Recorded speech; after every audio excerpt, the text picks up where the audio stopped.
Hi friends, welcome back to నోతా BB Telugu. ఈ వీడియోలో నేను ఏం చెప్పాలనుకుంటున్నాను అంటే ఒక యూట్యూబర్గా మనకు యూట్యూబ్లో సక్సెస్ అవ్వాలి, మానిటైజేషన్ తెచ్చుకోవాలి అంటే ఫస్ట్ మనకైతే వాచ్ అవర్స్ అయితే కావాలి కదా. ఫస్ట్ మానిటైజేషన్కి మనం ఎలిజిబుల్ కావాలి అంటే 1000 సబ్స్క్రైబర్స్ రావాలి అండ్ 4000 వాచ్ అవర్స్ కూడా రావాలి. ఇంకా లేకపోతే మినీ మానిటైజేషన్ కావాలి అంటే 500 సబ్స్క్రైబర్స్ వచ్చి 3000 వాచ్ అవర్స్ వచ్చినా కూడా మనం మినీ మానిటైజేషన్కి అయితే అప్లై చేసుకోవచ్చు. ఇదంతా నేను ఎందుకు చెప్తున్నాను అంటే మన ఛానల్ అయితే మానిటైజేషన్కి ఎలిజిబుల్ అయినట్టు అయితే 3000 వాచ్ అవర్స్ అయితే కంప్లీట్ అయిందనమాట. సో అందుకే మానిటైజేషన్కి అప్లై అయితే చేశాను. సండే రోజు 3000 అవర్స్ అయితే కంప్లీట్ అయింది. సండే రోజు అయిన తర్వాత మానిటైజేషన్కి అప్లై అయితే చేసినాం. అప్లై బటన్ అది ఆన్ అయిపోతుంది కదా, సో అలా అప్లై చేశాను అనమాట. సో అది అప్లై చేసిన తర్వాత నెక్స్ట్ మండే రోజు నిన్న ఒక 1 డేలోనే తెలిసిపోయింది ఏం జరిగింది అంటే రీయూజ్డ్ కంటెంట్ అయితే వచ్చింది. ఇప్పుడు ఏం చేయాలో కూడా తెలియట్లేదు మనకి. సో అంటే మెయిన్ ఇప్పుడు మనం చేసిన మిస్టేక్స్ ఏంటి అని చూసుకుంటే నాకు తెలిసేది ఏంటి అంటే నేను ఫస్ట్ బిగ్ బాస్ ఛానల్ అయితే స్టార్ట్ చేశాను. బిగ్ బాస్ వీడియోస్ అది మనం డైరెక్ట్ ఫేస్ మనం కనిపించి మాట్లాడే వీడియోస్కి అయితే మ్యాక్సిమం ఇలాంటి రీయూజ్డ్ కంటెంట్ అయితే రాదంట.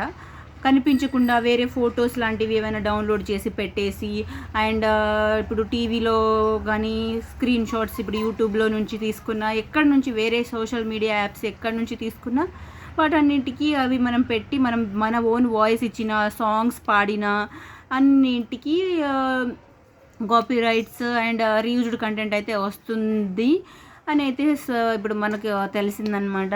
ఇప్పుడు ఏం జరిగింది అంటే నేను ఇప్పుడు బిగ్ బాస్ అయిపోయిన తర్వాత ఏం చేయాలి అని ఆలోచించుకుంటూ సాంగ్స్ అయితే పాడితే ఒకవేళ చూద్దాం సాంగ్స్ పాడదాము అన్నట్టు సాంగ్స్ అయితే పాడాను. అండ్ నెక్స్ట్ ఇంకొకటి కొన్ని స్మార్ట్ జోడీ వీడియోస్ కొన్ని నేను ఓన్గా ఇలా మాట్లాడుతూ పెట్టిన వాటికి అది ప్రాబ్లం లేదేమో, కానీ కొన్ని ఏం చేశానంటే స్క్రీన్ షాట్స్ పెట్టేసి దానికి వాయిస్ ఓవర్ ఇచ్చి కొన్ని వీడియోస్ అయితే అలా పెట్టాను. ఆ వాటికి చాలా వ్యూస్ అయితే వచ్చాయి అండ్ వాచ్ అవర్స్ కూడా వాటికి ఎక్కువ వచ్చింది. సో మనం అది పెట్టడం వల్లే అనుకుంటా రీయూజ్డ్ కంటెంట్ అయితే వచ్చింది.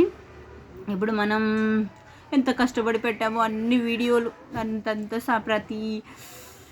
ప్రతి వీక్ ఏదో ఒక వీడియో పెట్టాలి అన్నట్టు అంతంత కష్టపడి అన్నీ పెట్టింది. ఇప్పుడు అవన్నీ మనం అంత కష్టపడి పెట్టిన వీడియోలన్నీ డిలీట్ చేయాల్సిందే, తప్పదు. సాంగ్స్ పాడినవి ఆ సాంగ్స్ డిలీట్ చేసేయాలి. సో ఇప్పుడు అవన్నీ చేస్తే వాచ్ అవర్స్ పోతుంది.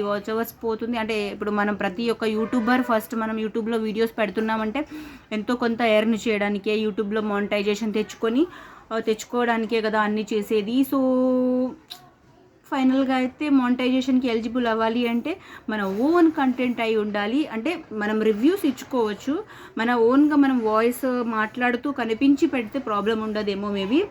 బట్ నేను అలా హాట్స్టార్లో నుంచి స్క్రీన్ షాట్ ఫొటోస్ తీసుకొని ఆ ఫోటో క్లిప్స్ తీసుకొని తర్వాత వాటికి వాయిస్ ఓవర్ అయితే ఇచ్చాను. మేబీ వాటి వల్లే వచ్చి ఉంటుంది అనేసి నేను అనుకుంటున్నాను.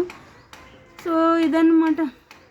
ఏం చేస్తాం చెప్పండి ఫ్రెండ్స్, ఏం చేద్దాం చూడాలి. నెక్స్ట్ నాకు ఇంకొకటి హిట్స్ అండ్ ఫ్లాప్స్ అని పెడుతున్నాను, దానివల్ల ఏదైనా ఎఫెక్ట్ అవుతుందో లేదో తెలియదు. అవైతే ఉంచేసి ఈ సాంగ్స్ మన ఛానల్లో ఉన్న సాంగ్స్ అన్ని డిలీట్ చేసేసి క్లిప్స్ అంటే హాట్స్టార్లో డైరెక్ట్ మనం ఫొటోస్ తీసుకొని పెట్టిన వీడియోస్ కూడా అన్నీ డౌన్లోడ్ అంటున్నానంటే డైరెక్ట్ ఫోటో తీసుకొని అవన్నీ ఉన్నాయి కదా, ఎడిట్ చేసి దానికి వాయిస్ ఓవర్ చేసి పెట్టిన వీడియోస్ అవన్నీ కూడా తీసేద్దాము అని అయితే అనుకుంటున్నాను అనమాట. నెక్స్ట్ వీక్ నుంచి అయితే డైరెక్ట్ ఇట్లా వాయిస్ ఓవర్ ఇస్తూ అంటే మనం ఫేస్ కనిపిస్తూ మాట్లాడి వీడియోస్ అయితే పెట్టి చూద్దాము. అది ఎంత టైం పడుతుందో తెలియదు. మెయిన్ అయితే రీయూజ్డ్ కంటెంట్ అయితే వచ్చింది. 3000 వాచ్ అవర్స్ కంప్లీట్ అయింది. మానిటైజేషన్కి అప్లై కూడా చేసాము, బట్ రీయూజ్డ్ కంటెంట్ అయితే వచ్చింది. ఏం చేయాలో తెలియట్లేదు. బట్ ఇదన్నమాట మన ఛానల్ పరిస్థితి. మీరు కూడా ఆలోచించండి. అంటే నాలాంటి పరిస్థితి అయితే మీరు తెచ్చుకోకండి. స్క్రీన్ షాట్ అంటే యూట్యూబ్లో స్క్రీన్ షాట్స్ తీసుకొని అయినా కానీ, లేకపోతే మనం టీవీ నుంచి ఫొటోస్ తీసుకొని అలాంటి వీడియోస్ డైరెక్ట్ తీసుకొని ఆ డైరెక్ట్ వీడియోస్ అప్లోడ్ చేయడం కానీ, డైరెక్ట్ ఒక సాంగ్ మనం నేర్చుకొని మనం ఓన్గా మన వాయిస్తో సాంగ్ పాడినా కూడా అది కూడా కాపీరైట్ క్లెయిమ్స్ వచ్చినా, కాపీరైట్ క్లెయిమ్ వస్తే మనం పాడే సాంగ్కి ఏదైనా మనం పాడే ఆ వీడియోకి పర్టికులర్ వీడియోకి ఎంత డబ్బులు వస్తాయో ఆ డబ్బులు వాళ్ళకి వెళ్ళిపోతాయి. అయినా పర్లేదు మనం పెట్టుకుందాం అలా అనుకున్నా కూడా యూట్యూబ్ అయితే యాక్సెప్ట్ చేయట్లేదు. రీయూజ్డ్ కంటెంట్ అయితే వస్తుంది. కాబట్టి అలాంటి మిస్టేక్స్ అయితే మీరు కూడా చేయకండి ఫ్రెండ్స్. నాలాంటి పరిస్థితికి తెచ్చుకోకండి ఛానల్ని. ఓన్ కంటెంట్ అయితే ట్రై చేయండి. Thank you so much. First అయితే అందరికీ థ్యాంక్ యూ చెప్తున్నాను. అంటే నా ఛానల్ని చూసి సబ్స్క్రైబ్ చేసుకున్న అందరికీ థ్యాంక్ యూ సో మచ్. నా ఛానల్ని సపోర్ట్ చేస్తున్న అందరికీ థ్యాంక్ యూ సో మచ్. ఇలాగే సపోర్ట్ చేస్తూ ఉండండి ఫ్రెండ్స్. నెక్స్ట్ వీడియోస్ అయితే ఇలా నెక్స్ట్ స్మార్ట్ జోడీ వీడియోస్ అయితే ఇలా కనిపించి పెడదామని అనుకుంటున్నాను. ఇదనమాట ఈ వీడియో. Thank you so much for watching friends. Please like and subscribe to Navata baby Telugu. Next వీడియోతో మళ్ళీ కలుసుకుందాం. Bye friends.